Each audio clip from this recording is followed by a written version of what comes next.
What's up, everybody? Welcome into the Phillip Jordan Show. I am your host, Phillip Jordan from Last Word on College Football on 96.9 The Legend in Dothan, Alabama, where I'm the in-studio host and producer, Dothan Woods Football. On today's audio-only edition of the show, I will give my takeaways from all the big games in Week 5 in college football, talk about two coaches that got fired on Sunday, and three big NFL things.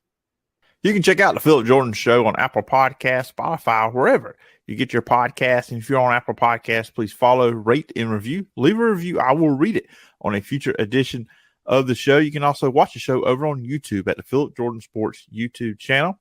Just hit the subscribe button, hit the bell for all the notifications so you'll know when there's a new video, and leave a comment on a video. I'll read that on a future edition of the show as well.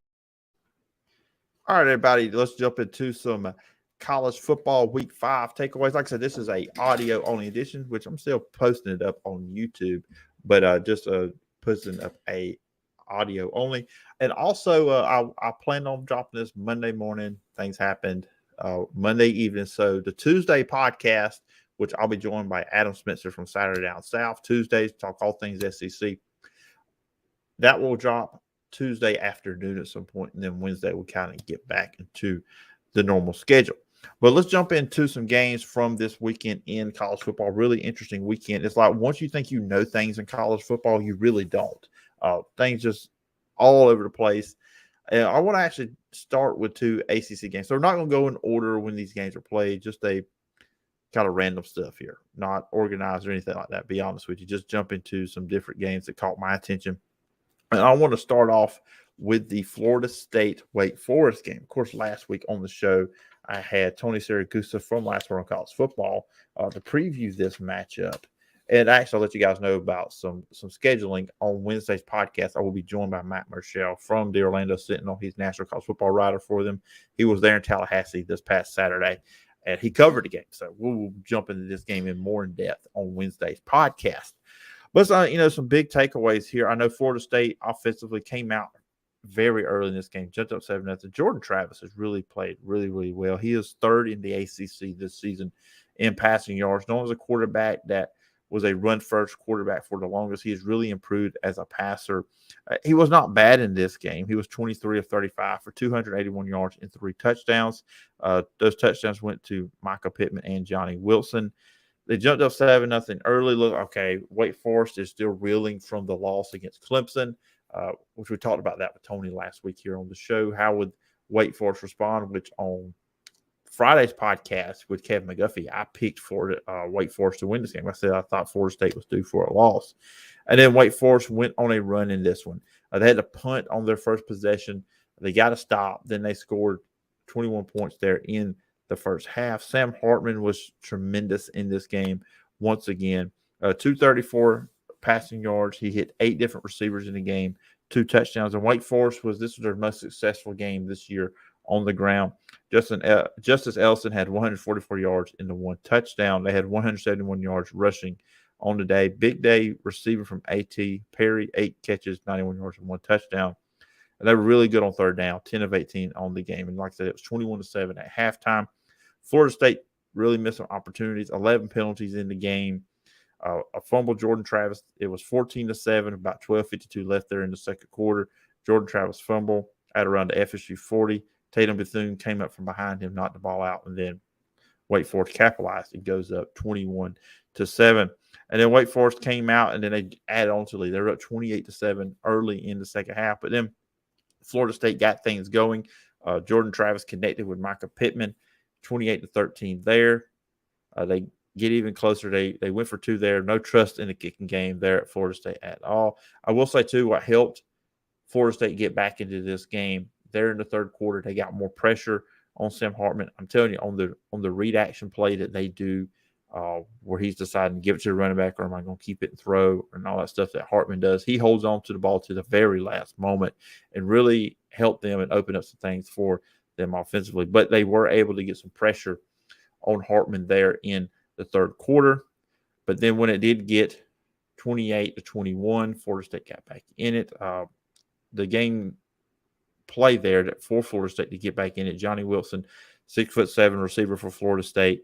He caught a touchdown pass and made it 28-21 with 9:32 left. And then Wake Forest went on a 6-minute drive to ice the game, a really veteran drive there for Wake Forest. And they kicked a field goal to go up 31-21. And this was the third straight victory for Wake Forest over the Seminoles in that one. So big win there for Wake Forest after coming off the Clemson loss, and that puts them in pretty good standing there in the Atlantic Division at 1-1. Could not get another loss after losing to Clemson last week. Florida State goes to 2-1 there, and then they got the big game coming up this Saturday against NC State, and then the next week they got Clemson. So this is a big 3-game stretch for Florida State.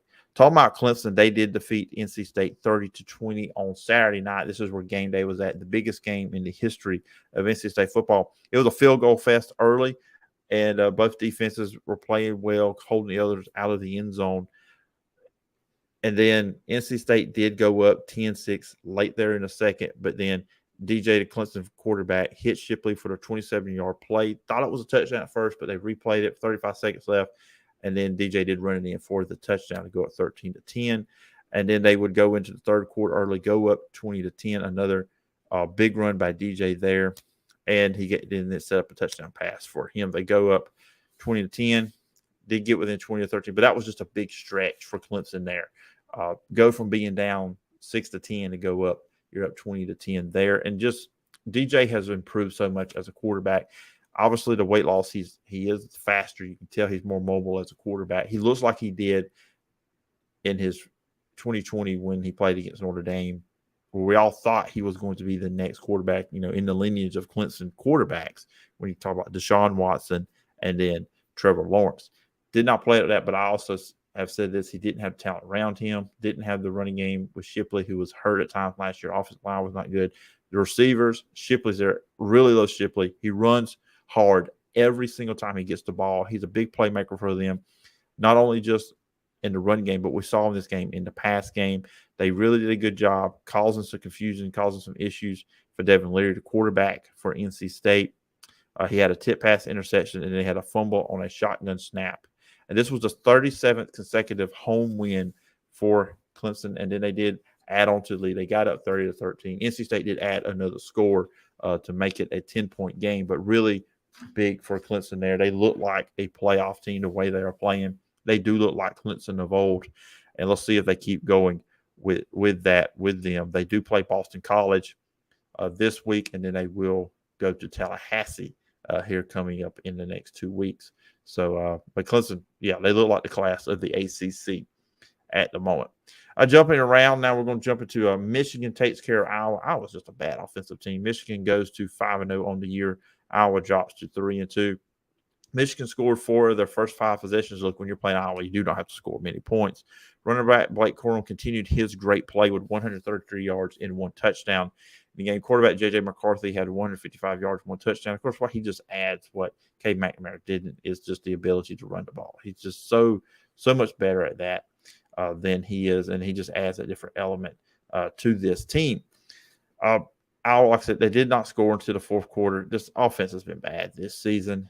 I don't know where they go. This team is probably a 7-win team. Just offensively, they're bad. Defensively, they're really good defensively, but something I think needs to change. I don't know if it will, but they're just bad. And Michigan keeps chugging along, and they are 5-0, and they're number 4 ranked team in the country. TCU, this was a shocker going on during the 11 o'clock slate of games on Saturday. TCU blowing out Oklahoma 55-24. Max Duggan put on a show for the people there watching the game. Not only throwing the ball down the field, which he was 23 of 33 for 302 yards and 3 touchdowns. He also ran for 116 yards and 2 touchdowns in the game. They jumped out 23 early. Max Duggan had a 67-yard run for a touchdown there. And just looking at Oklahoma, and you would think with Brent Venables, okay, they're going to fix some stuff that was not there defensively under Lincoln Riley. These last 2 weeks against TCU and against Kansas State, their defense has looked bad. Busted coverage all over the place. I mean, the TCU receivers were so wide open they could sit down and make a sandwich, and the Oklahoma players would not get to them. And this was a 41-17 game at halftime, the second straight loss for the Sooners, in which a bigger loss in the game, too, was Oklahoma quarterback Dylan Gabriel. He got knocked out in the second quarter while sliding. He was hit by TCU linebacker Hodge in that one. Players had to be separated. Of course, whenever you see the quarterback get hit like that, and I'll say this, it was a bad hit. He should have pulled up. But, also, sometimes it's hard for these guys. When quarterback just hits the slide, you're kind of already in the motion of what you're going to do there. So, but that was a bad one for their second time. OU has lost consecutive games since 1999. They are 3-2. They do play Texas this Saturday, which will be the 11 o'clock game on ESPN. The last two games for Oklahoma, they have given up 409 yards, 668 yards for an average of 588.5 per game. And they've given up 41 and 55 points to Kansas State and TCU for 48 points per game. So a little bit of shine is off Oklahoma in this one after this loss. Like I said, they play 3-2 Texas this week. Now, is Oklahoma necessarily out of the Big 12 championship picture? No. Some things would have to happen. Of course, they play a round robin. Best two teams playing the Big 12 championship game.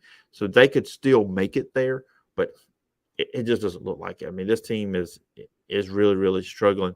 And then when you look at that, Oklahoma State beat Baylor on Saturday too as well. We're going to get into that game in just a few seconds. Jump down to the SEC. Now we're kind of going in order when they happened on Saturday. I wanted to jump into the ACC first. Number 14, Ole Miss defeated number 7, Kentucky, 22-19.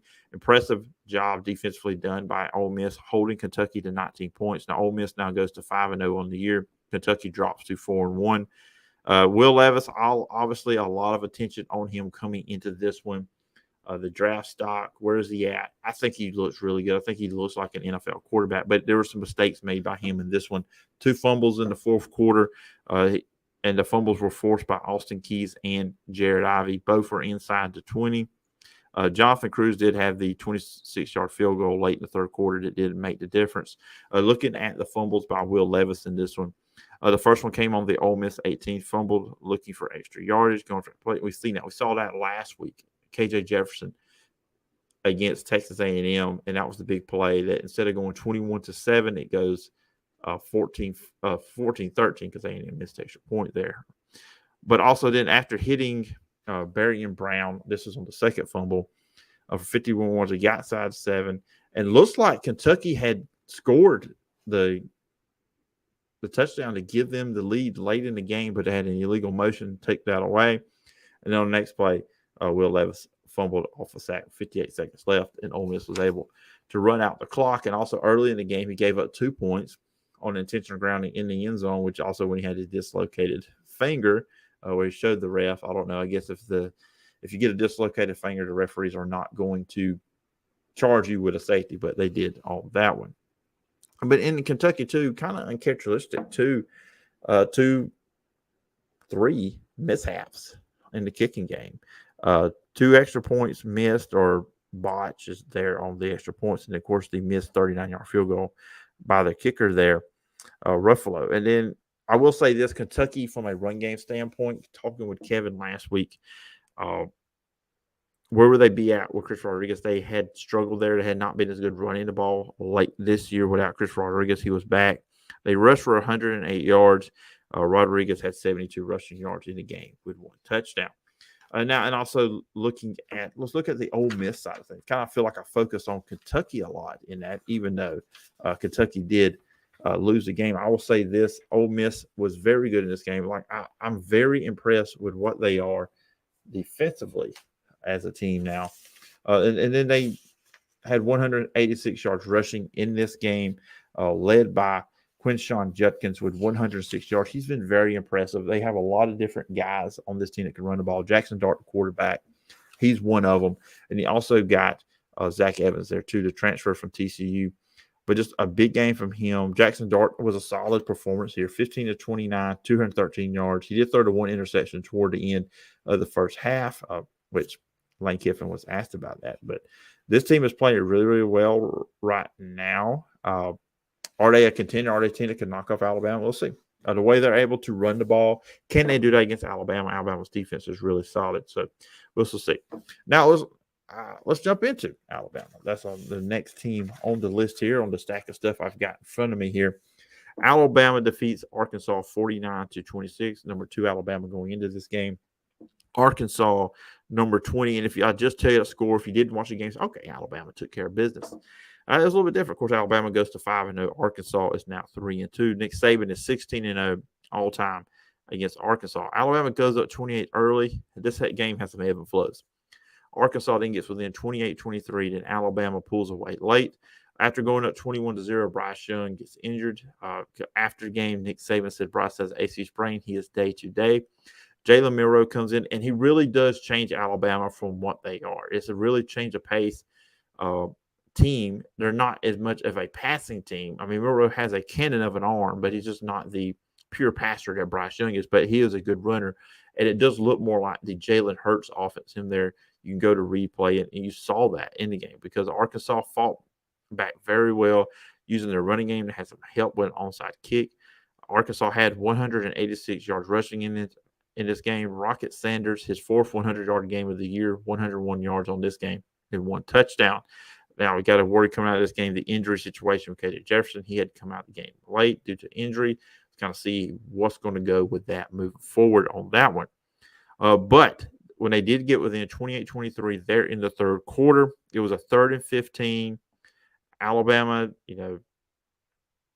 trying to get the first down, obviously, but Arkansas trying to stop them. It looked like if you watched the game on TV, Gary Danielson pointed this out. I know a lot of people don't like Gary. I'm actually a fan of Gary Danielson. But he pointed out that Bumper Pool was the guy spying the quarterback, and he missed him. He missed on the tackle, and then Milroe went for 77 yards to set up a touchdown, and Jace McClellan capped it off and put Alabama up 35-23. And Jahmyr Gibbs, 2 fourth-quarter touchdowns of 72 and 76 yards. He had 202 yards and 18 carries. Of course, for me, Jahmyr Gibbs is my SEC Dark Horse Offensive Player of the Year. This was really the first game. He has shown glimpses of what he can be, but this was the first game that you really saw what he was capable of and led the big win for Alabama. Now going forward, of course, they have Texas A&M this week. Will Bryce Young play? We shall see on that one. But a big win for Alabama and just big performance as a team. Losing your quarterback, Bryce Young, who did come back. He was on the sideline cheering on his team. Saw his helmet on. So you're like, hey, is he coming back in? He didn't. But Alabama just pulling together a really, really good team victory for Alabama. Offensive line played really well in this one, which that's been a criticism of mine. Not that Alabama has a bad offensive line. It's just not the offensive line that we're accustomed to seeing from the Crimson Tide. Now we're going to jump back into the Big 12. Of course, I mentioned this. Number 9, Oklahoma State beat Baylor 36-25 to go to 4-0 on the year. Baylor drops to 3-2. Of course, they had the earlier overtime loss to BYU earlier in the year. Spencer Sanders was solid in this game, the quarterback for Oklahoma State, 20 of 29, 181 yards, 1 touchdown and 1 interception. He also had 75 yards rushing and 1 touchdown. Oklahoma State built a big lead in this one to go up 23-3 before Baylor made a run. They got within 33-25, but they could not get any closer. Big plays in the kickoff return game in this one also for Oklahoma State. Tanner Brown hit a 26-yard field goal with 4:48 left to go up 36-25 for the Cowboys. Baylor quarterback Blake Shapen was solid. I mean, really good. Put a lot of yards, but 2 interceptions in the game. But he was 28 of 40, 345, and 2 touchdowns. Sorry, guys. Doing this straight through. Had to stop and get me a little sip of water to keep going. But yeah, big win for Oklahoma State. They have got to be, in my opinion, they are the front runner. Of course, this is the only conference loss for Baylor in the Big 12. But at the same time, a big, big win for Oklahoma State. I was kind of worried about them, how they played defensively early in Central Michigan, but Spencer Sanders is a terrific quarterback for them. And this was the rematch from the Big 12 championship game last year as well. And he threw a lot of interceptions against Baylor last year, so good to see. He threw the 1, but he didn't throw a bunch of them like in last year. Jumping back into the SEC, another game we're going to discuss here. Number 17, Texas A&M fell to Mississippi State 42-17. This Texas A&M offense is just crap. It's just hot garbage is all it is. This scoreless first quarter between the two. Texas A&M had 4 turnovers in this game, 3 inside the red zone. DeCameron Richardson returned a blocked field goal for 50 yards. That really, really broke it for A&M, I think. That put Mississippi State up 21-3 there in the third quarter. Devin Achane, he was good for A&M in this one. He had 111 yards, 6.9 average carry. but he had a fumble on the 6th in the second quarter. Max Johnson fumbled before halftime too as well. So opportunities also blown for Texas A&M in this one. Had opportunities to put points on the board, but the turnovers cost them. Will Rogers had a big performance once again, 31-45, 3 touchdowns and 329 yards for Mississippi State. Ra Thomas had 5 catches, 134 yards, and 1 touchdown. And Mississippi State also had 144 yards rushing, which that's something they do more under Mike Leach at Mississippi State than they did at any of his other spots at Texas Tech, at Washington State. The run game, they have a solid foundation run game there. With the A&M offense, once again, it was bad for them. They got to 24 points, but offensively it's just been bad. And the quarterback position has been back and forth. Max Johnson was 18-25, 201 yards, 1 touchdown. He did get a hand injury there in the fourth quarter. He was sacked 4 times, 6 tackles for losses. Then Haynes King did come in, 6 of 13 for 49 yards. He threw 2 interceptions, which is something Haynes King does. He throws interceptions. That's all I've ever seen this kid do, is throw interceptions when he comes into games. Mississippi State linebacker J.P. Purvis, he had a big game, 1.5 sacks in it. Cornerback Emmanuel Forbes, 2 interceptions as well. So now an A&M will play Alabama this week. I think loss number 3 is coming very quickly for the Aggies. And I've said this once, Jimbo Fisher, he is a 8-4 football coach. That's what he is. You take Jameis Winston away from him, that is all he has ever been. He's not much different than Kevin Sumlin when you look at the record. Pretty much identical with what they've done at this point in their A&M careers, at least. Staying in the SEC, number 1 Georgia barely beating Missouri 26-22. I don't know what's going on with Georgia. Is it sleepwalking the last 2 games? Which I thought after the Kent State game, I said, okay, they went 39-22 in that one. They didn't look great. They made some mistakes. They'll turn around the next game. They'll dominate Missouri. They didn't do that. Missouri, the home team, played well. Georgia goes to 5-0 on the year. They did drop in the polls, and then Missouri goes to 2-3. Like I said, concerns should be concerned for Georgia. This team has warts just like all the other teams. We kind of thought after 3 weeks this team was dominant. Okay, this team may be better than last year's team that won the national title. Missouri was up 16-6 at halftime in this one. Just mistakes from Georgia. 2 turnovers in this one. You know, they had the mistakes against Kent State as well. You know, Missouri, and the thing that really stood out to me is not just the mistakes. Missouri was able to move the ball on Georgia in this one. They weren't really able to stop Missouri at times. Missouri, there were wide open holes. I mean, in the run game, they made big plays in the pass game. Just stuff you're not used to seeing with Georgia. Brady Cook made some nice plays at quarterback for Missouri. He was 20 of 32, 1 touchdown, 1 interception. Stetson Bennett, look, they made plays at the end. They won the game. They found a way to win, and that's the important thing, that they did win the game.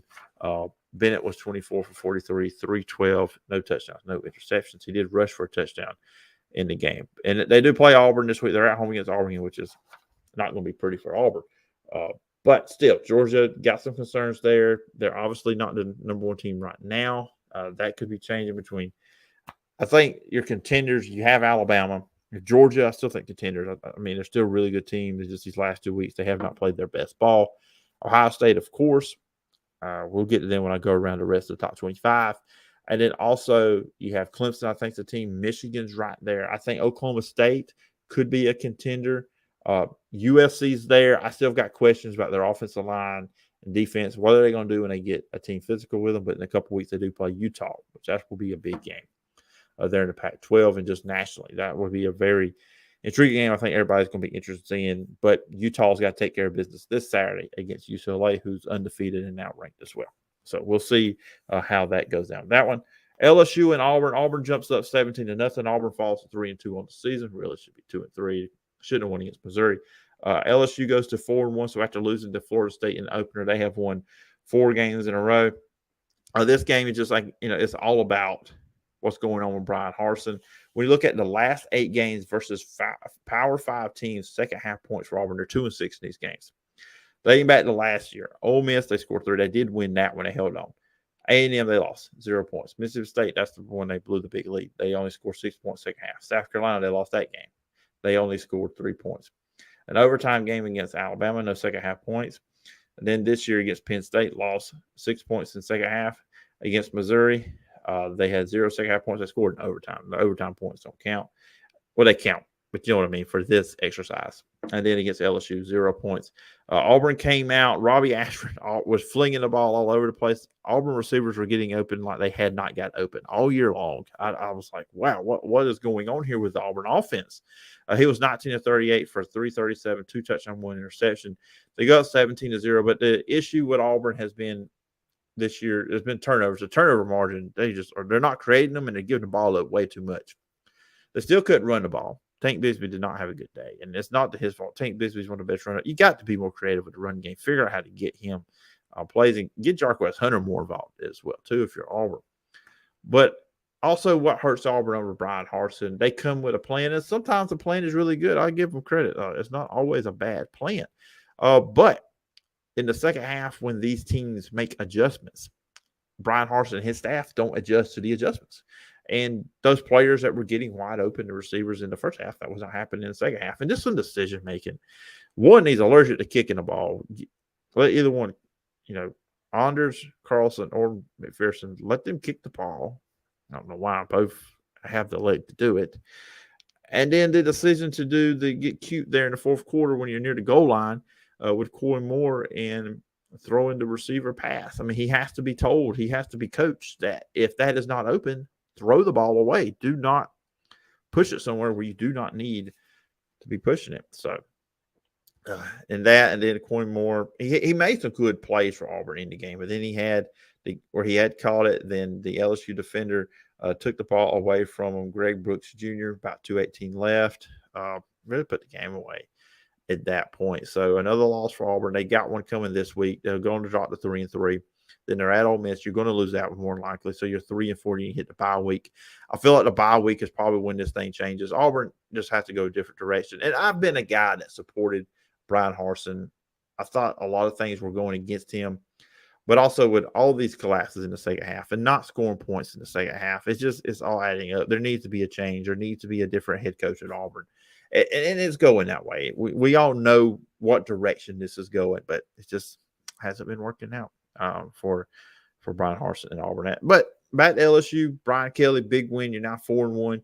You host Tennessee this Saturday, which will be a fun game. A lot of good 11 o'clock games. We'll get into the games later on in the week when we make the week picks, but that's going to be a fun game. I think that'll be a good game. I think LSU can hang in that one as well because Tennessee's not good on defense. But anyways, for LSU, that's a big win to go to 4-1. Now, we had a couple of coaches fired on Sunday in college football. Colorado head coach Carl Durrell was fired after going 8-15 since 2020. He was 0-5 on the year. Colorado's really not really been consistently. I remember one time they were really good, like in the early 2000s, which they were a Big 12 team. Nebraska at the end of the year, they didn't want to play them. That was a really good team, but they have fallen on hard times there. And then Wisconsin, they fired. I was shocked to see this. And there's another 2-3 on the year. Wisconsin fires Paul Chryst after a 2-3 start.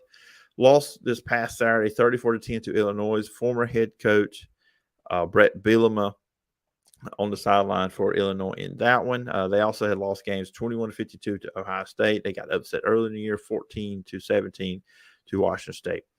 Paul Chryst was 67-26 at 7+ seasons there at Wisconsin. Really good the first 5 years, 10 wins or more in 4 to 5 years. His owed $16.4 million.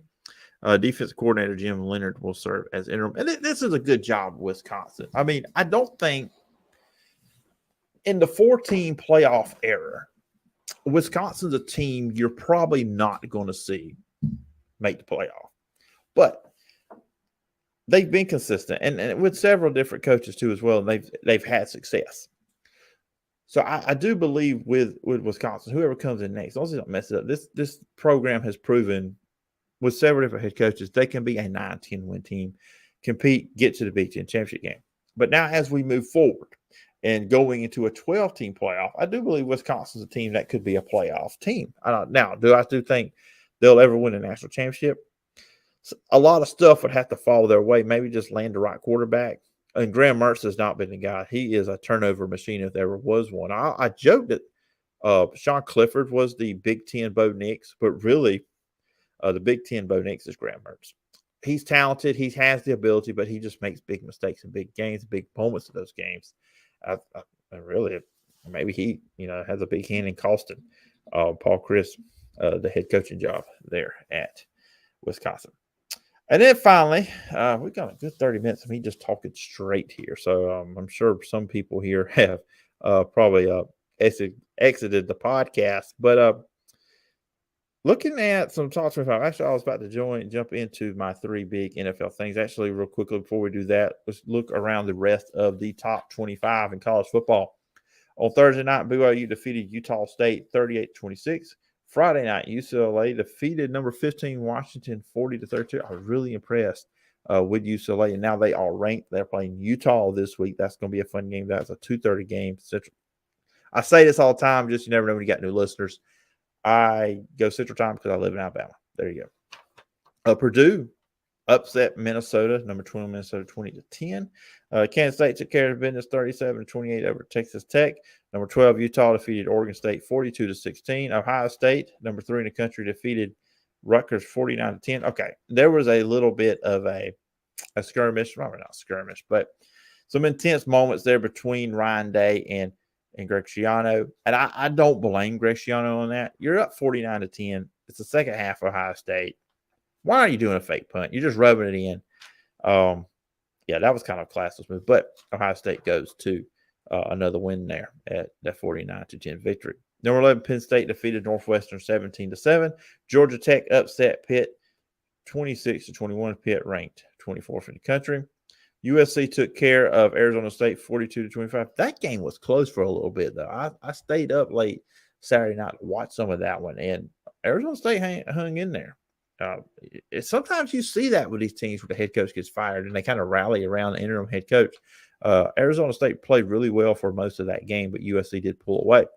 And then number 13, Oregon defeated Stanford 45-27. Bo Nix is playing well, and that cannot make Auburn people happy at all.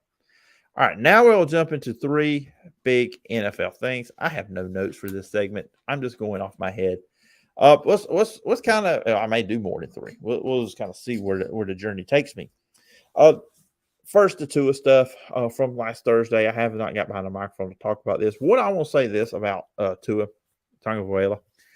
I was wrong about him. I thought he was a quarterback that was a solid starter, was never going to make it, but he's made plays this season. Buffalo, he may play. He shouldn't have been back in the game. I get that in a second. And then the game against the Ravens, too, where they put it on him. I wouldn't say they put the game on his shoulders, but they trusted him, and he delivered.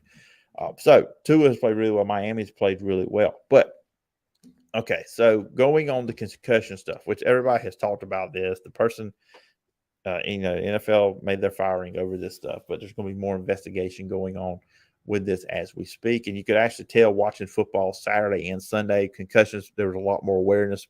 If someone lost a concussion, they got them out of there. They didn't come back in. It was a lot more serious. And I'm glad to see that because you can't the head is, we just don't know so many things about it. I'm not going to try to play doctor here for you guys, but I'm just saying it's one of those things with him and just the situation with concussions that, we just got to be very careful. But obviously, if you watch the video from the previous week, the previous Sunday against Buffalo, he staggered. He got hit. He hit the back of his head. And that was not a – okay, I need to step back. I'm not a doctor. I don't know. I don't need to come out and say for certain that he had a concussion. It looked like he had a concussion or some kind of head injury, not a back or neck injury. I will leave it at that. He shakes his head. You know how you do when you get hit in the head or something happens, you're knocking the cobwebs out. And then on the very next moments of that, he stumbles, he falls down, teammate has to help him up. He leaves the game, and then he comes back. He should not have re-entered the game. We need to take that more serious. If a guy looks like he's got a concussion, he may not have one, but if he looks like he's one, he's got to come out of the game. And then he's playing on Thursday night. And then that play happens. It's when they were I did write that down. They were down 7-6 with 5:48 left in the second half. And then the injury happened. And scary moment. You see how his fingers did. But my thing about it, that was just somebody dropped the ball somewhere in that situation. And Tua should not have been there. He should not have been in the game at at that moment, I think it's irresponsible from the Miami Dolphins and also any medical staff. He should not have been there, and he has been ruled out for this upcoming Sunday against the New York Jets. And the thing about it, they put Tua at risk, not just career-wise, but also moving forward with life. I hope if he does play again, he takes the time. He doesn't come back anytime soon. Just take that time because, it was tough watching that and what happened with Tua. But I'll say this, the game, Bengals won 27-15. The Dolphins did stay in it for most of the game. It was 20-15 in the late moments in the game when Cincinnati safety Von Bell picked off Teddy Bridgewater to set up a 2-yard touchdown later on from Burrow to Hayden Hurst with 3 minutes left. T. Higgins had a big game there. 7 receptions, 124, 1 touchdown. Burrow had another solid performance as well in that one. And also, like I said, they were able to protect Joe Burrow, which is the most important thing in that one. In my opinion, he was only sacked once in the game. He was sacked 13 times combined in the first 2 games. So good job there for the Bengals being able to protect Joe Burrow. Okay, so some other NFL takeaways. Of course, you guys know when I do these things, I'm going to talk about the Packers. I'm a Packers fan. I don't hide from that. They came away with that win on Sunday against the Patriots, who were playing their third-string quarterback, Bailey Zappi.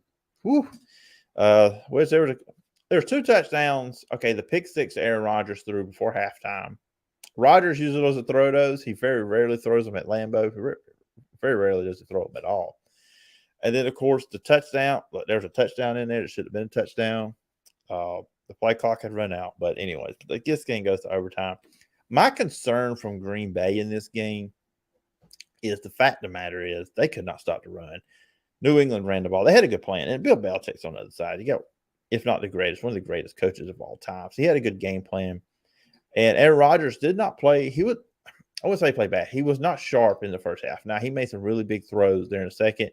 And when you watch the Packers right now, he's still with Watson and Dobbs, the 2 rookie receivers, he's still trying to get his trust. You can tell he's looking for Randall Cobb, Alan Lazard, and Robert Tonyan, tight end. He's looking for those in the Packers run game. But they did find a way. They did win the game. They made plays defensively to make sure the Patriots did not make the plays in overtime to win the game, which would be now you go 3-1. You play the Giants this week. You got a 4-1. You've got the Jets. They've got some games coming up that you look at it. Look, the NFL, there's no gimmies. This isn't like college. They should be fine. They should win these games. And in the second half of the season stretch, they should have one loss going to win the bigger games when Buffalo's coming. They'll play Philadelphia. They'll play the Vikings again. The Lions are not going to be easy. They can score a bunch of points. So it was big getting that. And I'll say from Sunday Night Football, what stood out to me, Tom Brady and the Buccaneers, I don't think played a bad offensive game, but the Chiefs were just on another level. Of course, the early fumble set up a Chiefs early touchdown and just the connection with Kelsey. And I thought going into this season that the Chiefs would take a step back. Offensively, they wouldn't be good without Tyreek Hill. They are just as good with or without him. They figured out ways to supplement. You're not replacing him with one player, but they've used other guys to replace him. And the Buccaneers just couldn't keep up. I was very shocked. Tampa Bay's defense had played really well the first 3 weeks of the season. And for them to play that way was shocking. But just Kansas City was just playing on a whole nother level. And now Tampa Bay has dropped 2 in a row. Tampa Bay is going to win the South. The Falcons, the Panthers, and the Saints aren't good. So the Buccaneers will win the South. But can they turn this around? Can they, find their footing offensively? The offensive line, there's still issues there. They put up points there against Kansas City when they just let Brady throw. But they're going to have to figure stuff out. But I was really shocked defensively. Tampa Bay struggled. All right, guys, that's going to do it for this edition of the Phillip Jordan Show. Wow, we went 40 minutes of just me talking. If anybody makes it through this whole 40 minutes, let me know. If you are still listening to the podcast at this moment, let me know. I need to figure out something to acknowledge you that you went through this for a whole 40 minutes. I know I misspoke and probably stuttered and talked over myself and did all kinds of things and went off topic a few times on there. Well, guys, I'm going to get out of here. There will be a podcast Tuesday afternoon. I'll be joined by Adam Spencer from Saturday Down South. We'll talk even more about SEC Week 5. On Wednesday, Matt Marshall from the Orlando Sentinel will be on. We will look back at Florida State Wake Forest, look ahead to Florida State at North Carolina State, and talk about ACC. We've already recorded that podcast with Matt. We also kind of had some Sunbelt talk in there. There was some Sunbelt in there as well, and have more episodes coming up later on the weekend. And of course, at the end of the week, we'll be picking these games in college football as well. Anyways, guys, remember you can find me on social media at PJordanSEC. The podcast is available on all your favorite podcast platforms, Apple Podcasts, Spotify, wherever you get your podcasts. If you're on Apple Podcasts, please follow, rate, and review. Leave a review. I will read it on a future edition of the show. You can also check out the show over on YouTube at Phillip Jordan Sports YouTube channel. Just hit the subscribe button, hit the bell for all notifications, and also leave a comment on the video. I'll read that on a future edition as well.